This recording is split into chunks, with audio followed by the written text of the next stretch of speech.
Hello guys, ഇന്ന് ഞങ്ങൾ ഈ മാങ്ങ വെച്ചിട്ട് കടുമാങ്ങ ഉണ്ടാക്കണേണ്.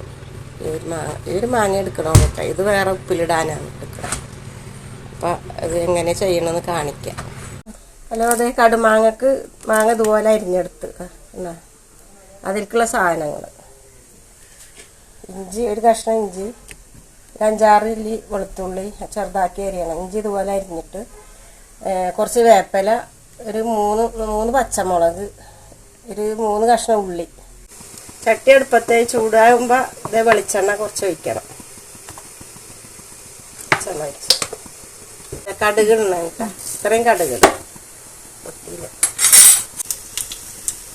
കടുക് പൊട്ടി കഴിയുമ്പോൾ ഇത്രയും ഉലുവ, ഈ സ്പൂണിന് ഒരു സ്പൂണ് ഉലുവ. ഇത് പൊട്ടി കഴിയുമ്പോൾ ഇഞ്ചി ഇടണം.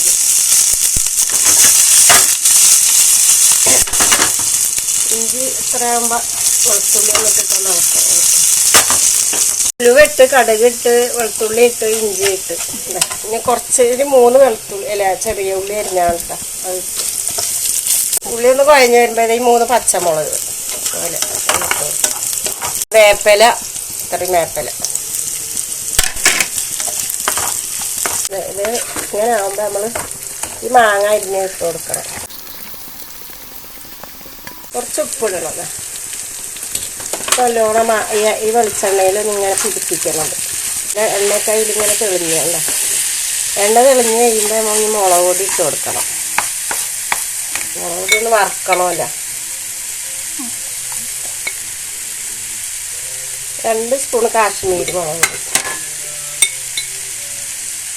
1 സ്പൂൺ എരിമുളക് പൊടി. അങ്ങനെ വറുത്ത് ചെറിയ തീയിലാക്കിയിട്ട് വേണം പിന്നെ വറുത്തെടുക്കാൻ.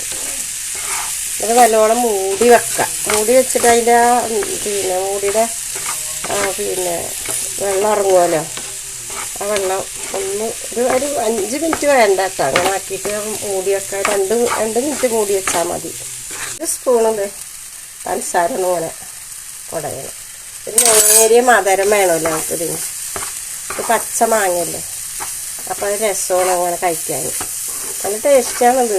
കഞ്ഞിക്കും ചോറിൻ്റെ ഒപ്പൊക്കെ നമ്മൾ അച്ചാറ് പോലൊക്കെ കഴിക്കാം. അങ്ങനെ നമ്മളെ കടുമാങ്ങ റെഡിയായി. ഇത്രേ പണിയാണ്. ഇത് നമുക്ക് ചോറിൻ്റെ കൂടെ കഴിക്കാം, കഞ്ഞീൻ്റെ കൂടെ കഴിക്കാം. കുട്ടികൾക്ക് ഇഷ്ടം പോലെ ഇത് കഴിക്കാം. ഒരു നേരിയ മധുരം ഉണ്ടാവുമല്ലോ. പഞ്ചിന് മധുരം വേണ്ടാത്തവർക്ക് ഇടണ്ടാട്ടോ.